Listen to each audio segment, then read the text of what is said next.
सोने की द्वारका के कृष्ण की बात निकले झुक जाता हूँ। हाँ। तो जो सोने की द्वारका जो भगवान कृष्ण ने जो विश्वकर्मा के द्वारा बनाई थी ना, तो पहले कैसे कोई ईंट पत्थरों से थोड़े बनाते थे, वो जो विश्वकर्मा बनाता था उसकी प्रोसेस क्या थी। जैसे रावण का भी सोना का महल दानव ने बनाया था।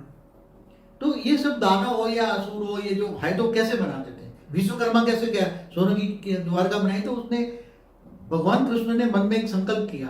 भगवान कृष्ण वो ऑलमाइटी अथॉरिटी के अवतार थे, कोई साधारण नहीं थे, न वो विष्णु के अवतार थे, न शिव के अवतार थे, न वो कोई ऐसे वैसे थे, वो तो ऑलमाइटी माना बेहद के कला के विश्व के मालिक थे। तो अभी उन्होंने कैसे बनाया, तो उन्होंने जो सोचा वो उन्होंने एक संकल्प भेज दिया, विश्वकर्मा को संकल्प भेजा कि मेरा ये आइडिया है, तुम्हें बनाओ। तो विश्वकर्मा ने संकल्प किया और आकारी रूप में जो रूप बना वो आकारी रूप में सोना का माना परम तत्व की सोने की द्वारका बन गई, परम तत्व की सोने की द्वारका बन गई। तो वो परम तत्व माना उसकी परम तत्व माना सोना का, वो गोल्डन परम तत्व सोने के जैसे रूप वाले थे और सूक्ष्म परम तत्वों की बनाई थी। फिर धीरे धीरे रहने वाले ऐसे आ गए कि वो मनुष्य बन गए ना, तो पहले भी तो मनुष्य बन गए, तो धीरे धीरे ये मैं भी सूक्ष्म जगत परम तत्वों की दुनिया भी तत्वों में परिवर्तन हो गई, तत्वों की दुनिया बन गई। समझ में आया? इसलिए उसको सोने की द्वारका देते थे, वो सूक्ष्म बनाते थे, सूक्ष्म संकल्प द्वारा बना देते थे।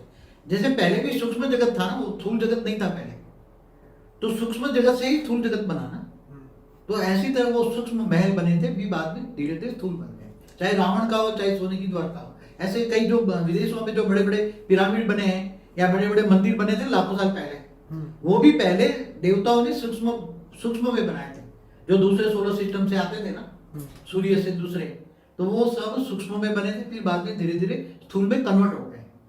बाबू जी, अभी साइंस वालों ने ऐसे इंस्ट्रूमेंट बनाए हैं कि वो आवाज़ की फ्रीक्वेंसी से कोई भी चीज़ को हवा में उठा सकते हैं, लेकिन जो हमारे अभी जो साइंस वालों ने जो हिस्ट्री में ऐसी ऐसी ऐसी जगह ढूंढी है जहाँ पे एक एक पत्थरों की जो हाइट बॉडी जो है वो 1 लाख टन उसका वजन है, और ऐसा कोई भी व्यक्ति, ऐसा कोई भी साधन, इवन क्रेन भी 10 टन से ज़्यादा एक समय पे नहीं उठा सकते।